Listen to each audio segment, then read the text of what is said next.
what temperature you gain on the infield, you lose when you get on the banking in those long straight line runs. So take several laps to get temperature in these Michelin tires, and we're back at it.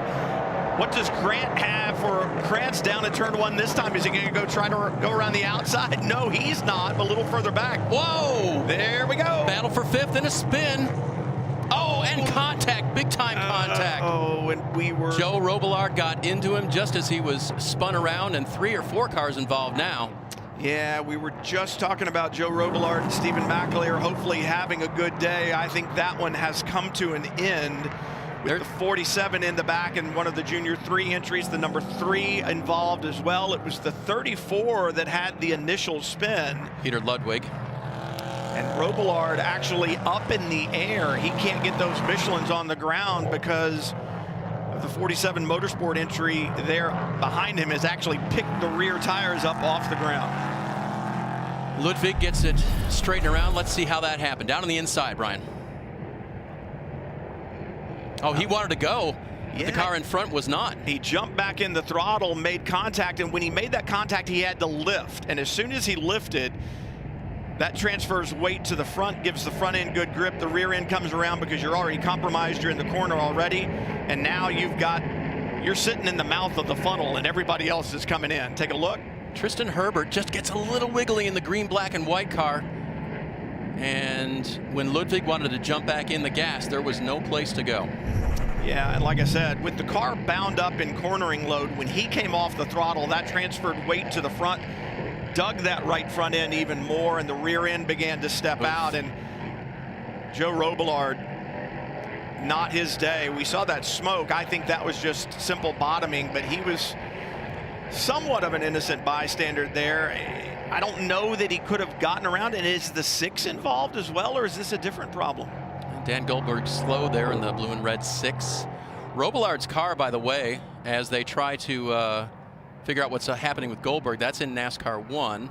He's down on the apron. That's where you want to be. And he had a great run going. I was real impressed. Dan Goldberg had some great runs last year.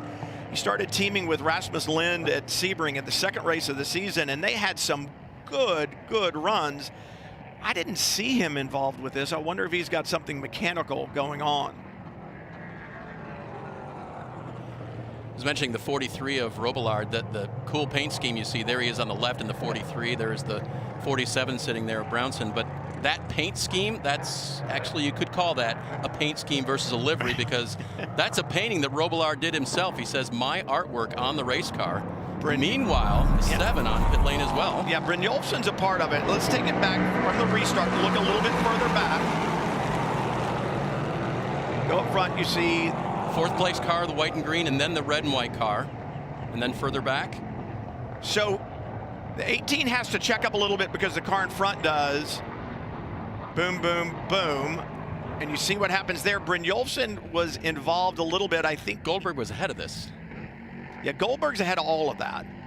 Brynjolfsson's going to get right rear damage right there as he comes by.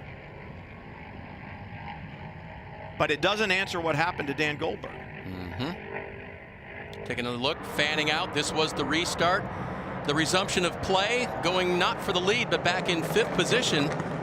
So the 4th car in the sequence is going to have to check up right there because Goldberg's in front of him. He has to check up. Chain reaction gets Ludwig, and then you see it all go downhill from there. I wonder if Tristan checked up at all because Goldberg had some sort of issue.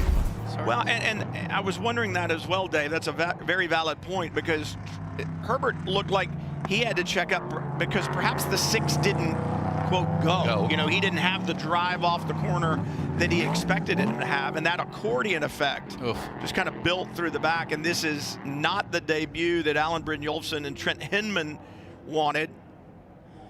Brian, how do teams look at a situation like this? There is a championship. It's a 6-race championship. It's not the same level as, let's say, the, oh my goodness, and now Dan Goldberg is in the barrier. Hang on. Let's hold that previous thought.